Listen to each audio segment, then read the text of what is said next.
As the Secretary General has said, the purpose of this meeting was to put together the caucus of Jubilee leadership to finalize our thoughts and plans on our action plan for 2026, which will be tabled before the NEC for approval, and then we commence activities this year as we count down to the general elections. I'm very grateful to the leaders that you see here and the others who have sent representations because we've had robust discussions on a number of things that we are going to do. When the NEC approves the action plan and the activities we have outlined, we will make it public. But we are gratified that we are growing as a party, rapidly actually. We have noticed the huge numbers of people interested in becoming members of Jubilee, those who are seeking to run for public office on a Jubilee ticket. It has actually forced us, because of the numbers and the interest, to now create a structure that we are calling regional aspirants caucuses and regional aspirants forums, so that we can reach out to all those who seek to be elected to public office on a Jubilee ticket. And we will continue this trajectory of consultations and engagement as we go forward. Finally, before we invite our youth leaders in the party to present our statement, we would like to say as Jubilee that we are a peaceful party. We wish all our fellow political players the best as we go forward. Our policy position and attitude has been outlined articulately several times by our party leader, His Excellency retired President Uhuru Kenyatta, first at the Special Delegates Conference on the 26th of September last year. We are not involved in any conflict with anyone. We are not interested in any conflict with anyone. And we are not interested in goings on in any party. We genuinely believe in multi-party democracy, and we would like other parties who compete with us to thrive, because that is how Kenya will achieve the democracy that it aspires. So those who are having various conversations of various kinds in their own parties, internal conversations and internal arrangements, we wish them well. The truth of the matter is that we have no role in those conversations, and our party leader does not have any role or interest in those conversations. And we continue working with all our colleagues and parties in the United Opposition very respectively, working towards a point at which we will discuss the presidential candidature and what will happen in our participation in the elections in 2027. And all that we are doing with full respect and understanding that in democratic practice people have rights to express themselves, have rights to belong, have rights to associate and engage however they choose to engage. Our party leader too, despite the fact that he's a retired head of state, he has a right to engage, he has a right to participate. After all, it makes nonsense of our claim to be a multi-party democracy if we are going to frown at the views of others or the participation of others. So we would like to request our colleagues in the national leadership.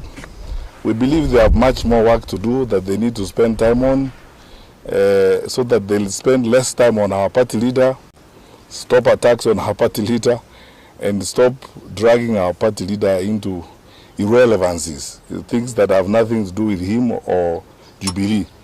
Our party leader is focused on building Jubilee, working to build our party.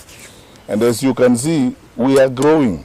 And I'm very, very happy that the numbers of our young people are stronger and they are growing. When you look at the list of aspirants and those who have come forward to seek support to run for office, it's very impressive. And that is the way we want to go. We want to grow that list even more as we go forward. And we are not interested in any conflict in any particular political organization. So please, let our party leader have his peace, rest as a retired president who has done his work, and continue to contribute to the country as he finds it necessary at this point in time, without being accused of this, that, or the other, or dragged into unnecessary and irrelevant arguments and conflicts and so on.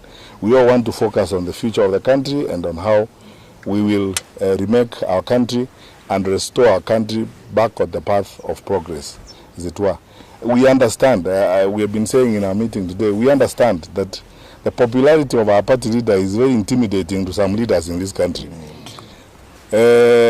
He can't call a national meeting to tell Kenyans not to love him. They love him because of his track record. Yes. And I think those who are uncomfortable, some of them is because of their track record.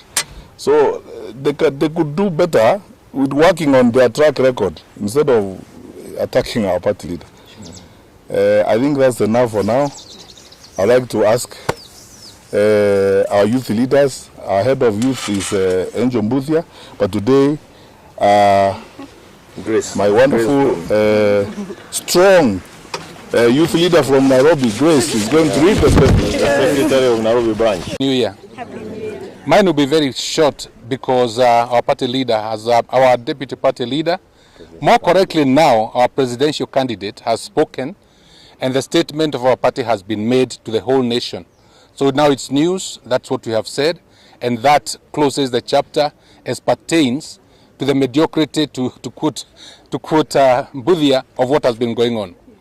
Jubilee is a national party. We are not regional, we are a national party. We are in every part of the country, as can be seen from the array of people who have come here at short notice to be with us here as the statement is read. Our party leader is His Excellency Uhuru Kenyatta, the fourth President of the Republic. Let me make this clear. We have our presidential candidate, Dr. Fred Matiang'i. We are counting down to August of next year. So the elections are next year. Now they are not in the far future, as you keep saying. They are next year. As we have started a countdown, and we are going to work diligently towards that countdown.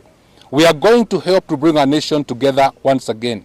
We are going to every corner of this country to ensure that Jubilee reverberates, that the hope and future of our country reverberates, and that our candidate is the most suited person to bring that new regeneration of our country. We must, and I say we must now, stop the politics of massaging egos. We must stop having people who want to perpetuate a status quo or a laissez-faire that we have been used to. We want to have politics of disruption. We want to have disruption of the status quo. We want to have a person who gives hope and promises that this nation is going to be great again. And I'm convinced, without beyond any reasonable doubt, that that person is our presidential candidate, Dr. Fred Matiang'i. Now, the major issue here is this. Our fourth president, President Uhuru Kenyatta, is our party leader. You don't see him here because he has a presidential, or we have a presidential candidate. One thing we are not going to accept is for him or anybody trying to bring him down. But we know the name of the game. It's clear. We have no problem at all with any party in this country, in the united opposition. Our interest is to have a government in place by Jubilee in August of next year. We are going to work very diligently with all the parties in the united opposition, and we are one among equals in that conglomeration of the united opposition. We have no issue with any party. ODM, for all of you that know, it is a great party. We've worked with it. Only 2022, our president then, Uhuru Kenyatta, gave all his support, and we were there too, running seats on Jubilee, to our friend, the dear departed Raila Amolo Odinga. So for us, Jubilee is a great party. ODM is a great party. The people in ODM are great peace people. We want to work with them. What we are not going to accept is to be brought down by people within it who want to talk about our president, our fourth president. That one we are not going to accept. Like he said recently, he has a right in this country to talk and say what he needs to say about this nation, because never forget that he too is a citizen of this country. But he must get his due respect. We must respect each other. The united opposition is a great asset to bring sanity back to this great nation. I don't want to go much beyond there, but only to pose this question. Are things going right in our country today? No. Can we make it a better place? Yes. Is it possible to salvage Safaricom from being sold to foreigners? Yes. Is it possible that we can salvage the national assets like Kenya Pipeline so that they are benefiting our country and not foreigners or individual persons? Is it possible? Yes. These are some of the very few things, including education and particular education and health. These are the things we must continue to talk about, because we cannot continue to appear to be beggars in our own country. I am convinced, as I end, that our candidate, our presidential candidate, Dr. Fred Matiang'i, who has worked for this country selflessly for 10 years in the cabinet, is the person who is going to help us to sort out the issues that needs to be sorted out in our country. Long live our country, long live Kenya, long live Jubilee, and let us, all of us, aspire to be proud of this great country called Kenya. May God bless you and have a very happy New Year 2026 as we continue the countdown towards the elections in August of next year. Do not be disrupted. Do not be distracted. Let us, all of us, face what it is that we want to achieve. Thank you very much. Thank you so much. Na tunasema form ni Matiang'i. Form ni Matiang'i. Those statements have been endorsed by the consultative meeting that we had in Jubilee. As I said, as we were opening, we had NEC members and grassroots members, leaders at branch level are the ones we met today, and we have endorsed all the statements that have been made.